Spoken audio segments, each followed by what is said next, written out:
Hello everyone, and as you could probably guess from that American Girl doll you saw in the opening that was gifted to me by my parents way back when I was a young girl, around 12 years old, we're going to be looking at Addie's cookbook. Now, some of you may already know that Addie is set in 1864. That puts her right towards the end of the Civil War. Her story begins in slavery. Not only was Addie born a slave, but her family is also enslaved right along with her. And as you can imagine, she sees a lot of harsh things. She not only lives through slavery, but ultimately runs away and escapes into the free North. Now, with a story like that, American Girl really had a hard dilemma on their hands. How do you keep a subject that sensitive with so much harsh things in it, age appropriate, while still being historically accurate? In consequence, Addie was the first American Girl to have an entire advisory board of historians and people knowledgeable in slavery and that specific part of American history. This advisory board really took time and effort to make sure that Addie's story was told accurately, but in a way that children would be able to understand and empathize with. I wouldn't expect anything less from American Girl.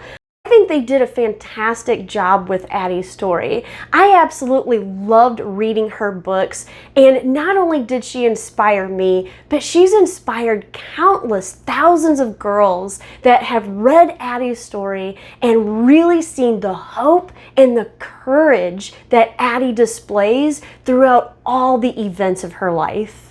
Now, as far as the cookbook, I again picked something that was in the favorite foods chapter. So let's go ahead, take a look at this and see what was Addie's favorite foods.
while that's in the oven, let's have just a little look through at Addie's cookbook.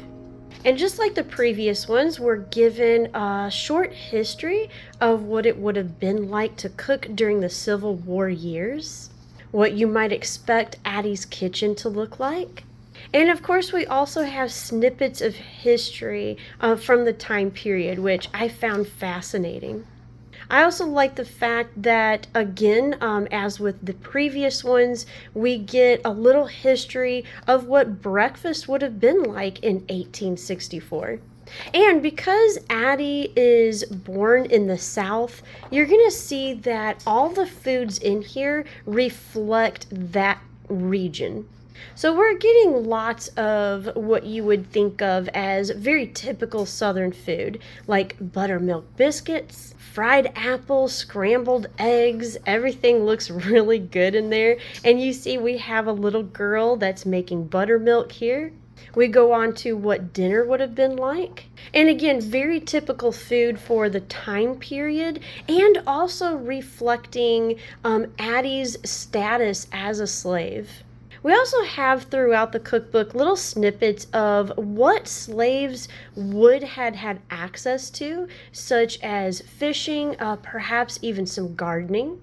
And of course, we come to her favorite foods. This is where I got the peach cobbler out of. That looked so good that I really, especially with summer, with peaches coming in, I really wanted to make this. And then I love this in the back. You can plan an emancipation party for Juneteenth or an emancipation celebration, and they give you tips and hints on how to plan that out. So they give you everything you would need to plan that party, which I think is a really good idea. And there you have a little look through Addie's cookbook, just like with the previous ones.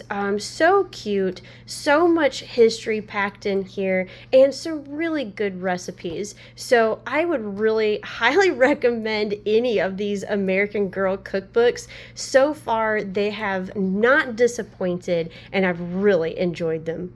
Let's go ahead and check on our cobbler. Oh my goodness, it smells so good, and I think that's done. Look at that caramelization. So let's go ahead and plate this up. I've got mine and Addie's bowls ready, and I've also got some ice cream to serve with it. So I think this is going to be the perfect dessert. The smell of this is so good with all that cinnamony, oh, that wonderful smell that just permeates your kitchen while it bakes. I really think this is gonna be really good.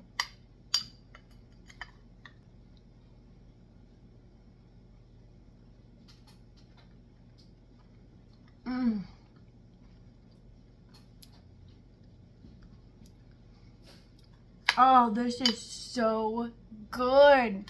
It's just the right amount of comfort food that you want from a peach cobbler. It's not too sweet. It's just sweet enough. This is going to be a really good favorite, I think. All right, I'm going to try to put it down so we can wrap up the video. I really just want to keep eating this, especially with that ice cream. It is so good together. So I really enjoy the fact that all of these recipes so far that we've done out of these cookbooks have turned out really good results. Very good taste with ease of making, which I think is so important. So remember, this cookbook is geared more towards tweens, maybe about 8 to 12 years old, and really wanting to showcase the history through food. And I think they did a fantastic job. So I'm gonna go ahead and go. Me and Addie are going to finish our bowls of dessert because it's so good. I don't know how I'm gonna stay out of this. Thank you for watching this episode. Hope you try it because I think you're really gonna love it. And if you're an American Girl fan, you're going to love those cookbooks. So thanks for watching this one. I'll see you in the next one. Have a great day. Bye. So Addie just told me she cannot eat another bite. She's so full. So looks like I'm gonna have to take one for the team. And if you like historical cooking and unusual cookbooks, here's 2 more videos you might enjoy. And make sure to like and subscribe for more foodie adventures.